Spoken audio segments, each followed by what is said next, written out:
The Christmas Mystery, the 7th of December. All that afternoon, Joachim kept on thinking about Caspar, the Black King who had been waiting in Denmark for Elizabeth, the angel of Firiel, and Joshua the shepherd. How did he know they were coming? Did Firiel and the King of Nubia have an agreement to meet precisely there in the year 1699? There was nothing to show that their meeting was accidental after all. "Then he's one of us," the angel had said as soon as he saw Caspar.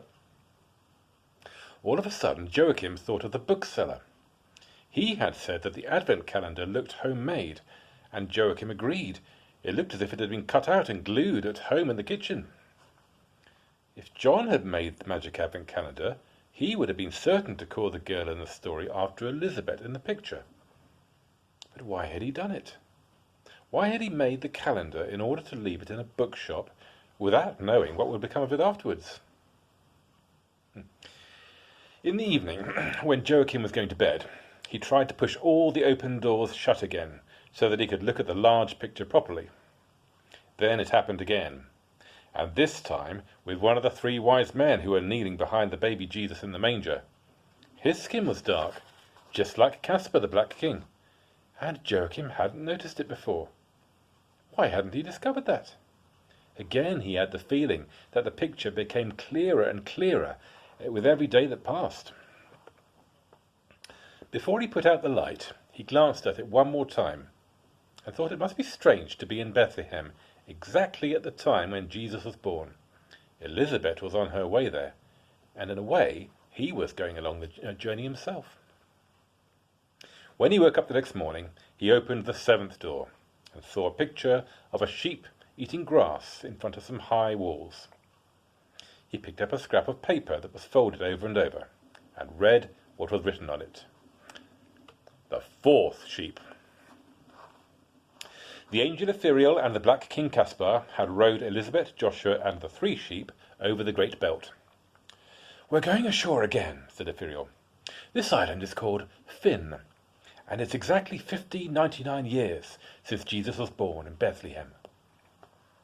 From the sea they ran towards a large castle on a mound between ramparts and ditches.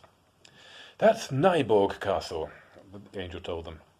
"We're standing in front of the oldest royal fortress in Scandinavia." Elizabeth pointed up at one of the ramparts.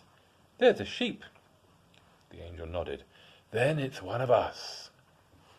With that they all leapt up onto the ramparts, the 3 sheep first, Joshua and Caspar after them, Elizabeth and Firiel last. A soldier rushed out from between the buildings in the castle. He raised a spear and shouted, "Stop thieves!" The next moment 3 or 4 soldiers came storming up. All of them had spears, and one of them had a kind of gun as well. The angel of Firiel confronted the soldiers, and they threw themselves down on the ground and hid their heads in their hands. "Fear not," said the angel in a gentle voice. "I bring you tidings of great joy. This sheep will come with us to the Holy Land where the Christ child is to be born." Only one of the soldiers dared to look up. He was the one who had called them sheep thieves. "Be merciful unto us and take the sheep with you," he cried. The sheep in question had already joined the others, as if it belonged to the little flock. Joshua struck his crook against the rampart and said, "To Bethlehem! To Bethlehem!" Off they went across the green island, the 4 sheep first, Joshua, Caspar, Elizabeth, and Firiel following them. On the bank of a small river, they passed a town with narrow streets and 1-story dwellings.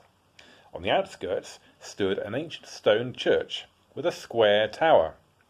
"That's Odense Cathedral," said Firiel. "It's called after Canute the Holy, who was killed here in the year 1086. "What's the time by the angel watch?" asked Elizabeth. "It's 1537 years after Christ. From now on, the Bible will be printed in all the languages of the world, so that everyone can hear about Jesus. For in these days, the art of printing will be invented. Before this, books have had to be written by hand, and only the priests were able to read the Bible. But not many people have learned to read. Now it will be decided that everyone must go to school." "Some years ago," said Caspar, a Polish astronomer called Copernicus discovered that the Earth is as round as a ball and moves in orbit around the sun. This wasn't news to wise men, but to most people it was new and exciting. Sailors could now travel around the world, and that's how Columbus reached America in the year 1492. After him, the Spanish sailors cruelly attacked the Indians. In the opinion of the kings of the Orient, it would have been better if they had kept to the ships of the desert. For there is no more peaceful animal than a camel in the desert. And peace is the message of Christmas. Elizabeth was still trying to understand what the wise man had said when Joshua struck the ground with his crook. To Bethlehem! To Bethlehem! They went on their way along a ridge that gave them a good view over Finn. Now and then they looked down on a horse drawing a plough or an ox harnessed to a cart. "It's not so flat here," said Elizabeth as she ran. "But we are still in Denmark, aren't we?" The angel nodded. "Yes, indeed, and the Danes are very proud of ridges like this, but we're only 100 metres above sea level. They have called the hillsides we can see down there on the left the Finn Alps. Another ridge is called the Heavenly Mountain. In heaven, we've always considered this to be a slight exaggeration." The procession had paused, and Caspar joined in the conversation again. "But it's important to be happy about the little you have. However little it is, it's infinitely more than nothing." "If the world was as round and smooth as a ball," said Elizabeth thoughtfully, "there wouldn't be one single mountain on the whole earth. But then, even a rocky slope would be as exciting as the highest mountain in Norway, as long as it was the only rocky slope." "So you see how easily clever ideas travel," said the wise man. "You've been with a wise man for only a fairly short time, but you've already understood a tiny part of the heavenly wisdom. Bravo!" Elizabeth was glad she had said something clever for once. She felt so cheered by it that she tried again. "And if the world was as small as the moon, nobody would have complained that it hadn't been made a bit larger." "How true that is," said Caspar. "Even if the world had been no larger than a pea, it would have been as big as a mystery.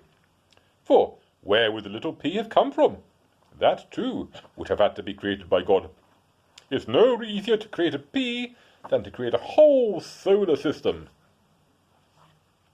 Elizabeth thought this was a bit of an exaggeration, for if the world hadn't been any larger than a pea, it wouldn't have had room for even Adam and Eve. "If there had been only one star in the sky," Caspar continued, "that one star would have aroused as much wonder as all the other stars together.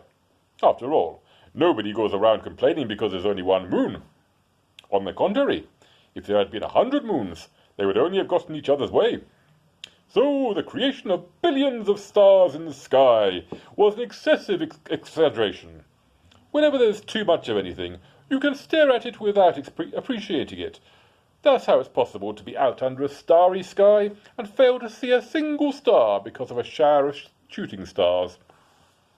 It was quite true, thought Elizabeth. She had often looked at a sky full of stars without finding any particular one. Caspar went on. "In the opinion of the kings of the Orient, God spoiled humans a bit because he created far too much at the same time. He created so many strange things to look at that many people don't see God. But that's how he managed to hide himself too. He wouldn't have been able to do that if only 4 people, 3 trees, 2 sheep and 8 camels existed in the whole of creation. If only 1 fish could be found in the sea, people would probably have noticed how perfect it was, and then they might have started asking who had made it." For a while he remained standing, looking about him. Elizabeth thought he was waiting for someone to applaud his wise words, so she clapped her hands together. Then the others began clapping as well. "There, there," said Caspar. "That wasn't so much to clap for." Then he seemed to change his mind, although it was infinitely more than nothing. The procession of pilgrims ran down towards a little town beside a narrow strip of water. "The sound is called the Little Belt," said Ephiriel. "The time is 1504 years after Christ." Before Elizabeth was able to ask how they were going to cross the Sound, Joshua was on his way towards a boat that lay moored to a little quay. In the boat sat a young man drawing up a fishing line. When he caught sight of the angel Ithuriel, he dropped the line into the sea and threw himself down with his head on the deck. "Be not afraid," said Ithuriel. "We are pilgrims, on our way to the Holy Land, where Jesus is to be born. Can you row us over the little belt?" "Amen," replied the ferryman. "Amen, amen." The angel knew his answer meant yes. The 4 sheep and the rest of the pilgrims climbed on board the boat. While the ferryman rowed across the sound, he stared and stared at Ithuriel. It was probably the first time he had seen a proper angel.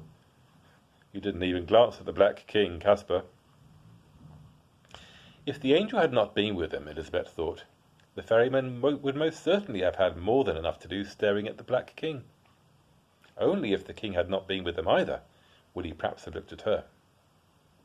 She thought it was a shame that the world should be like that. When they were over on the other side and the sheep began jumping out of the boat, they said thank you and goodbye to the ferryman. As for the ferryman, he only repeated what he had already said over and over again. "Amen, amen, amen."